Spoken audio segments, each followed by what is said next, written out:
Hi, this is Mark Malberg of Digital Metrology, and today I'd like to introduce a new feature in OmniRound, a feature that's been asked for several times, and it shows up as a new menu option, Data Exclusions. So to demonstrate this, let's take a look at this particular measurement. This is a very precise outside diameter. It's a pin of sorts, which is very round, apart from the fact that it has a bit of dirt on the surface. Now I have my raw data turned on, so I can see the spike is actually quite tall relative to the filtered data. To remind you on that, we can go to Plot Options and Show Raw Data. So my raw data is in gray, my filtered data is in blue, and I have a result of a roundness of about 0.9 micrometers. Now that's not real because that's mostly influenced by the dirt, and people have wanted the ability to remove points for quite some time, and I'm happy to have that now. Let's take a look at the new menu, Data Exclusions. The Data Exclusions menu gives us some tools like Outlier Removal or manually removing of data, which will be helpful here. So let's look at Outlier Removal first. Since this is dirt, let's have the software detect and remove peaks for us.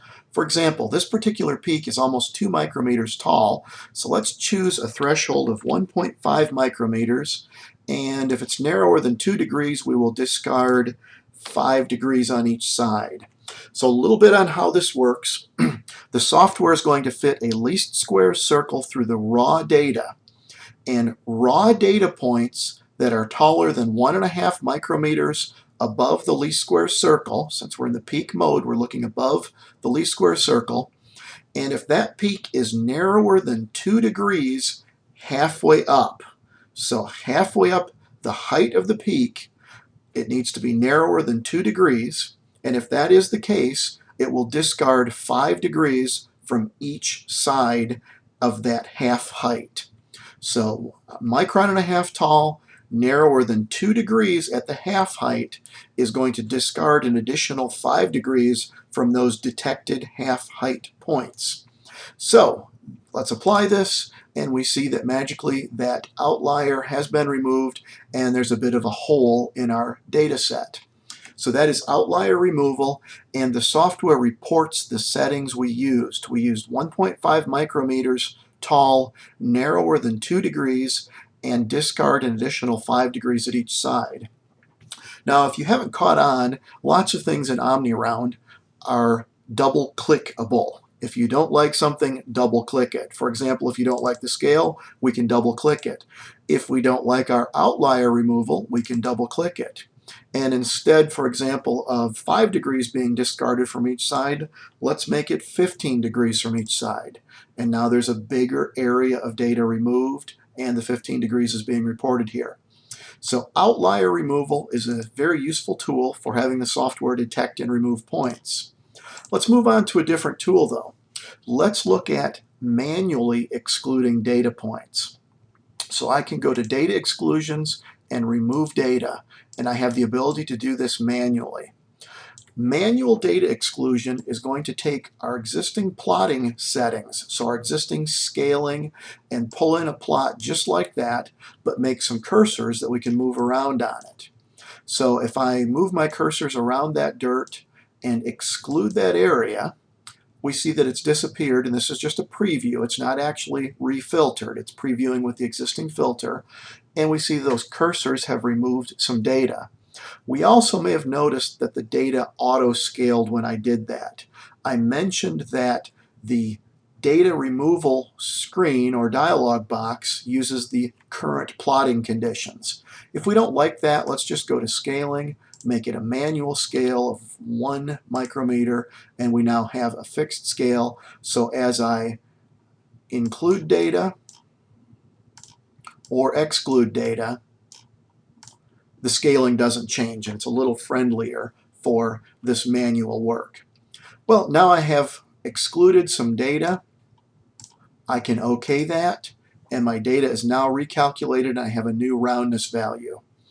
Data exclusion is not sticky. For example, if I reload this data file, I'm back to the original data set. So manual removal of data will only happen for the current calculation. whoops, I have to actually apply it. Manual removal of data, let's say that again. Exclude and OK it. It applies to the current calculation. If I go in and change the filter, for example, and apply that, my data exclusion went away. There are no settings and the data is refilled in. So if I remove data manually, exclude that, and OK that, it will go away as soon as I recalculate. If we want it to stick around, I'm going to remove that data, exclude it, and now I can save that as a mask file. Think of a mask as something we're going to put over the data, and it allows certain parts of the data to show through and other parts don't show through. So let me save this as a mask file, and let's call it an upper mask. Pull that up a little bit. So I have an upper mask name of a file here. I'll save that. And we can say use this not for this data set only, but all future data sets. So if I OK that, now I see that my saved upper mask file is showing up on the plot.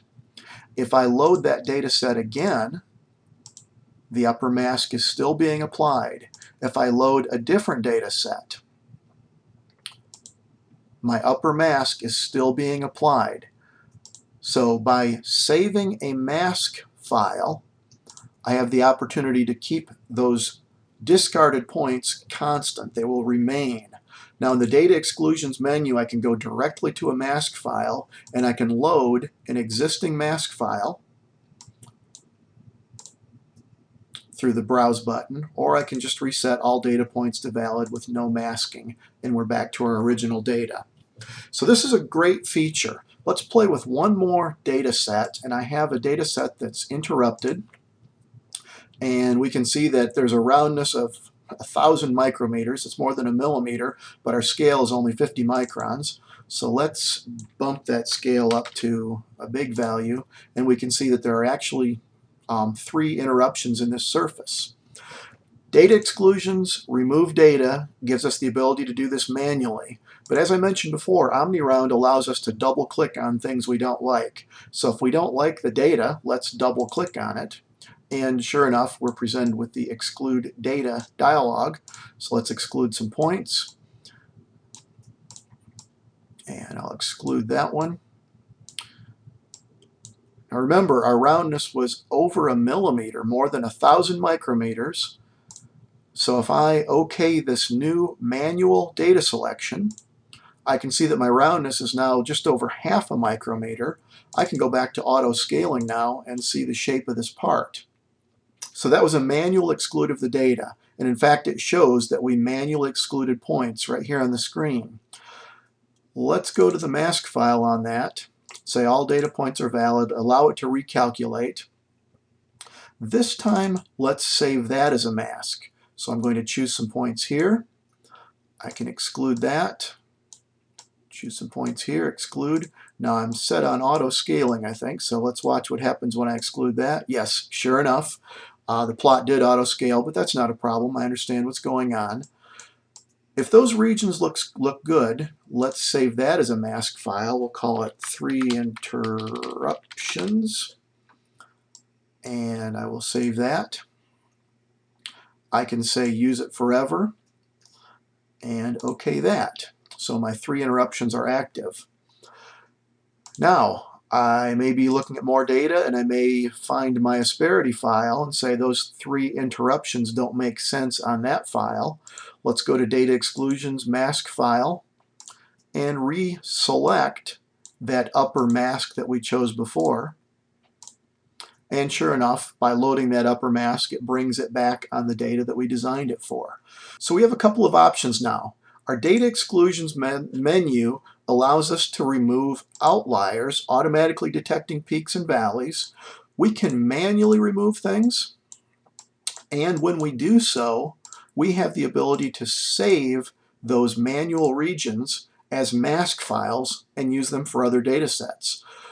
One last note on data exclusions, and this is an important one to be aware of. When we're excluding data, we are not affecting the harmonics. Harmonics in OmniRound are always based on raw data, and when we exclude points, we aren't affecting the harmonics. Harmonics are raw. So, hopefully you will find some usefulness in this tool. As always, I love your feedback. Keep me posted on new ideas and let me know what you think of data removal. Thanks.